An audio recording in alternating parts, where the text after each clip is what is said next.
एक गांव में श्यामलाल नाम का एक किसान अपनी पत्नी और अपने 3 लड़कों के साथ रहा करता था। श्यामलाल अपने खेतों में मेहनत करके अपने बच्चों का पेट पाला करता था, लेकिन उसके तीनों बेटे ही आलसी थे जो कि दिन भर गांव में इधर उधर घूमते रहते थे। एक दिन श्यामलाल ने अपनी पत्नी से कहा, अरे चंदा, मुझे तो इस बात की चिंता रहती है कि अभी तो मैं अपने खेतों में काम कर रहा हूँ, लेकिन मेरे बाद इन लड़कों का क्या होगा? इन्होंने तो कभी मेहनत भी नहीं करी है, ये तो कभी खेतों में भी नहीं गए हैं।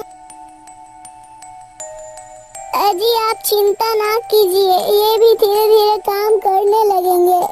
धीरे धीरे समय बीतता गया, लेकिन श्यामलाल के लड़के एक भी काम नहीं किया करते थे। वो दिन भर इधर उधर घूमते रहते थे। एक दिन श्यामलाल बहुत ही ज्यादा बीमार पड़ जाता है और वो काफी दिन तक बीमार रहा। एक दिन उसने अपनी पत्नी से कहा, अरे चंदा, जरा तुम अपने तीनों लड़कों को यहाँ बुलाओ। जी अभी बुलाती हूँ, मुझे उन तीनों से जरूरी बात करनी है। फिर चंदा अपने तीनों लड़कों को बुलाने के लिए जा रही होती है। अरे बेटा, जरा तुम लोग अंदर तो आओ, तुम्हारे पिताजी तुम तीनों को बुला रहे हैं।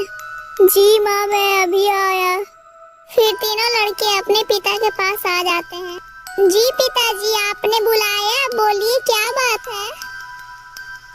सुनो बेटा, मुझे लगता है कि मैं अब ज्यादा दिनों तक जीवित नहीं रहूंगा, इसीलिए मैं तुम तीनों को बताना चाहता हूँ कि मेरे जीवन भर का कमाया हुआ खजाना मैंने अपने खेतों के नीचे दबाया हुआ है और मेरे जाने के बाद मैं चाहता हूँ कि तुम तीनों आपस में मेरा ये धन बांट लेना।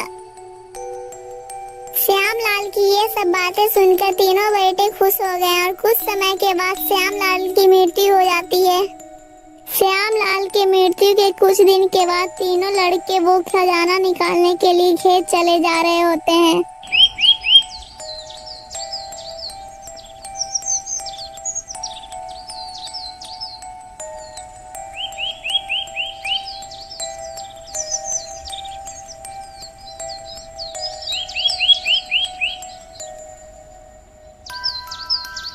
उन्होंने सुबह से लेकर शाम तक सारा खेत खोद डाला, लेकिन उन्हें कोई भी खजाना नहीं मिलता है।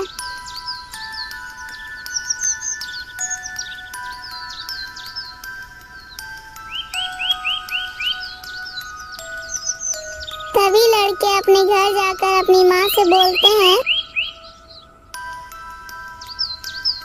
माँ, हमें तो खेत में कोई भी खजाना नहीं मिला, पिताजी ने हमसे झूठ कहा था। अरे बेटा, तुम्हारे पिताजी ने तो जीवन भर की कमाई से ये घर और वो खेत ही सिर्फ लिया था और कोई खजाना नहीं था। और तुम लोग सुनो, जब तुम लोग ने उस खेत को पूरा खोद ही दिया है तो उसमें बीज भी डाल दो। ठीक है माँ, जैसा आप ठीक समझे। लड़कों ने अपनी माँ के कहे अनुसार खेत में बीज बो दिया और खेत की देखरेख करते रहते थे तीनों लड़के।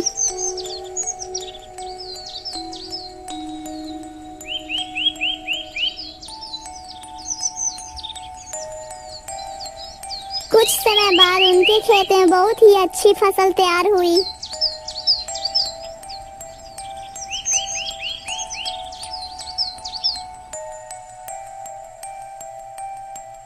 फिर कुछ समय बाद तीनों लड़के अपने खेत के फसल को काट कर बाजार में बेचने के लिए चले जाते हैं और उन्हें उससे बहुत ही ज्यादा मुनाफा होता है। फिर वो तीनों लड़के अपनी माँ के पास जाते हैं और पैसे देने के लिए। अरे माँ, ये लो पैसे, ये पैसे हमने फसल बेच की कमाई है, ये हमारी मेहनत की कमाई है। यह सब बातें सुनकर चंदा बहुत खुश हो जाती है और कहती है, अरे बेटा, मेहनत ही असली कमाई है, यही तुम्हारे पिताजी तुम तीनों को समझाना चाहते थे।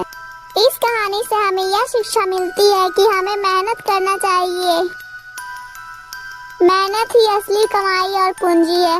दोस्तों, हमारे वीडियो अच्छी लगी हो तो हमारे वीडियो को लाइक करके चैनल को सब्सक्राइब कर दीजिएगा।